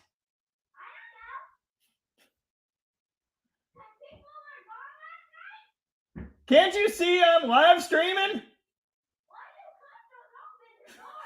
All right, hang on. Oh. You're out of control. Why'd you lock the door? We didn't lock the door. Oh, well, I didn't lock the door. I didn't. Apparently, I'm just a doorman now. Anyway, did I properly explain my position on that matter? I think I did. Miles forgot to press the like button. Dude, pathetic. Jay Gerlach. I'm actually an expert on Uncle Tony's Garage. And it's not that he did a turbo slant. He played with a turbo slant briefly. And that was a suck-through setup. It was basically Buick turbo parts on a Slant 6. He was supposed to do more with it, never did. He did one video on it. It wasn't right. It wasn't finished. I'm well familiar with that. I'm well familiar with other setups people are running. That's probably not what I'm going to do. I'm probably going to do a blow through with the 4-barrel and figure that out. So totally different shooting match than what they had going on. But yes, he did do a video or maybe a couple videos on an early dart with a turbo goobered onto it. Rooster says, oh boy, my headliner's coming Monday for the Roadrunner. Getting closer to done. Can't wait. My sister says we all got it from my mom. My mom says she was at the grocery store. No, I start at 6 every week, like clockwork, 6 p.m. Pacific time. Dan Berg says, so how much duct tape will you need to keep the body on the frame? Like your idea with the Volare, but man, the body is pretty toasty. Thankfully, it is a unibody, so there is no frame. It's all attached together. I'll level with you. It's actually not as bad as it looks. It's got the quintessential quarter rust, and the trunk is bad because someone filled it with fill foam. I somewhat intentionally made obvious the rust that it does have to try and communicate the point that it's rough, and I personally think it's worthless. So people won't feel so bad about what I'm going to do with it. Because it turns out people actually really do like Volaris. I don't know why. It makes no sense. But having said that, there will definitely be some duct tape involved. But it is mostly structurally sound. I've had this idea for years. And when I had the 73 Scamp, the, what did we call that? I don't remember. The rusty Scamp. It was horrible. The one I parted out. I did a couple videos on it and it was very fun. It was really, really bad. Front frame rails were rusting off of that one. I'm pretty sure the Volare has frame rails. I entertained the idea. I cut the roof off of it and of the Scamp. And it surprisingly still drove pretty well. And I had the idea of reinforcing the frame rails and putting the turbo on that. But it was just so bad. Probably broken in half. So, anywho. Ken, yes, totally agree. The sound on the electric charger should be activated by pushing a button on the dash labeled, I'm a complete ass. Yeah, I don't. I get and appreciate what they're trying to do with it making sound. It actually has a transmission, which it doesn't need. Electric cars don't need that. It actually shifts gears. They are trying to make it accessible and relatable to their hot rodding customers. Just judging by Rooster and others' reactions to it, I don't think they're hitting the mark. I get it. I am not against the idea of it making a sound, but what it sounds like in the demo videos so far is ridiculous. And you better be able to turn it off. It's a concept car. Like the car they end up making will probably look nothing like that if they make it at all, you know? So we'll see. I hope they do. I hope the sound changes. I hope it gets a little more refined. But I still really like the concept. I think it's beautiful. I think it's a really good design, and it's a much truer design to the Charger lineage than the Chargers they've been making since 2005. Rooster, I don't think I missed another call. Yeah, who knows? Phone's demented. But yeah, sounds good. Figure that out. And I got to figure out how to send you money. Oh, Captain X was born in the 60s. Yeah, so you got to do all the fun times that we missed out on. We're just playing catch up, clinging on to these cars as we can. I got a lot of comments left, and I got to get out of here pretty quick. So I'm going to speed run them. And Dan's going to say peace out at 8 p.m.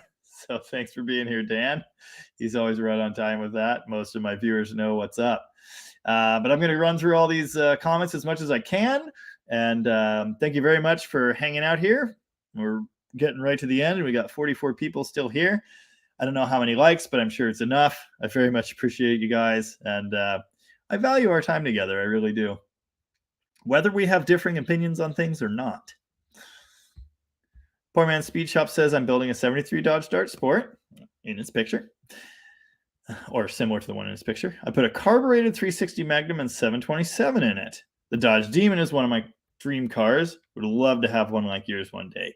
Yeah, I love the car. I'll be honest, it's not one of my dream cars. It never really was. It was just one of those things that like, yep, I need that. That's mine now. And yeah, it's not going anywhere. It's something very, very special to me. But honestly, I always preferred the Swinger design. I like the Duster body quite a lot, but I really like the more square roof of the Swinger. But I have a Demon now, so anyway, that's where we're at.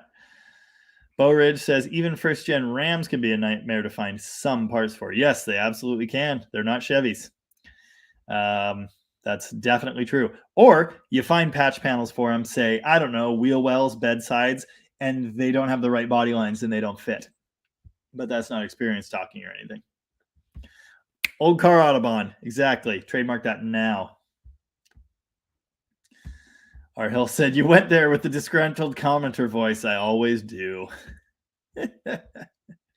Greg Loy says, thanks for keeping it real and reasonable. Of course. I am here to be somewhat informative, somewhat entertaining, and myself. And that's what I'm going to be. Thanks for watching and hanging out, Greg. I really appreciate you. Hugh Price says, I feel exactly the same about you. Exactly the same as you about clones. My car proves it. I think more power to you if you're building a clone or enjoying a clone. Dude, enjoy the hobby. Enjoy these cars. I don't give two shits if it's an original numbers matching RT, Super B, whatever. I don't care as long as people aren't trying to profit off of, fakes. I'm not into it for that reason, but I am into it for having fun. My sister says, oh, I think it was like hanging out while you explained a bad car thing to me. Dan Berg says, I'm changing the subject for a minute. My dream is to get a 70 to 73 Ford Maverick and trick it out really cool. There's a Mercury version of that, right? Mercury. Is it a Comet? Yeah. No, it wasn't a Comet. It wasn't that ugly. It was a Maverick. I have driven one. I wired one, in fact, a kind of a street strip car. Early 70s Maverick with a 351 in it. And oh my God, it was fun. And it was cool. I really liked it.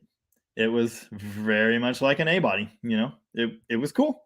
I enjoy a Ford here or there. But yeah, that's a good one. Stacy's out of here. Have a good night, Stacy. My sister can't words well today. Rooster says I have some interesting comments. The guy that makes those comments has no. I have had some interesting comments, but the guy that makes those comments has no Mopar in the garage. He certainly doesn't have two desirable, valuable, collectible Mopars in nice shape in his 30 by 70 shop that's on his property next to his humongous house.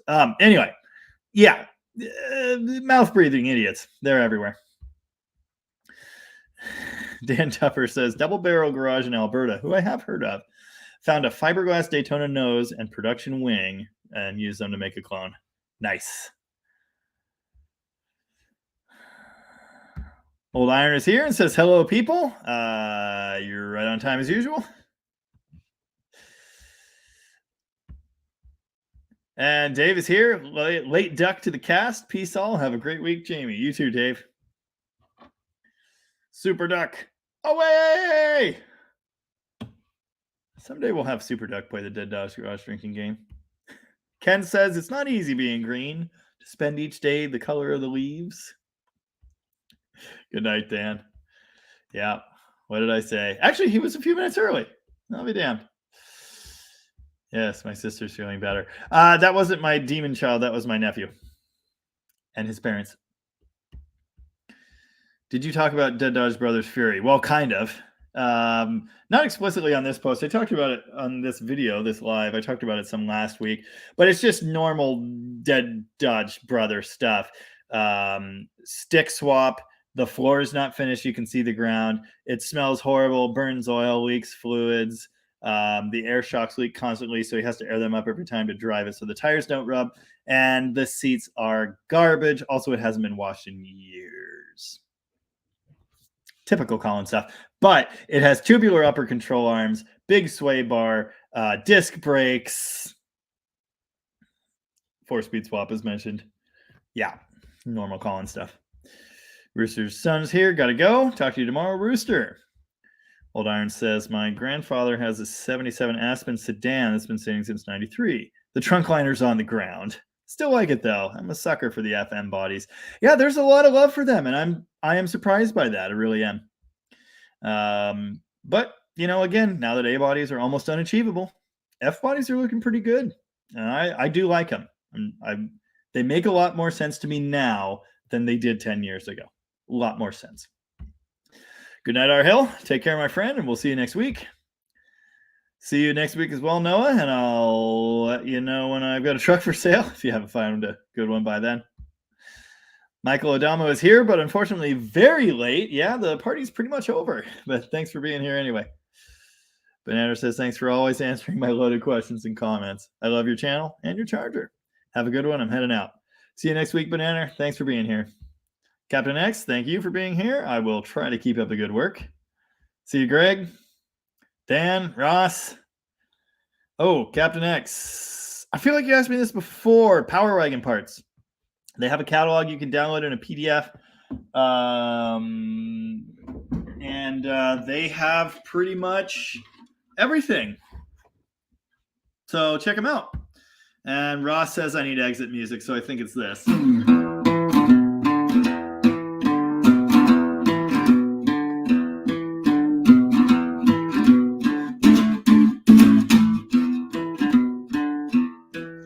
How many more times treat me the way you want to do?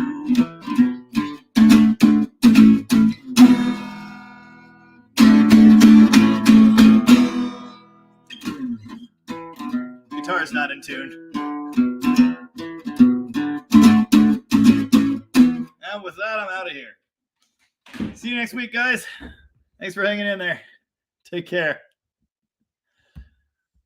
Cheers.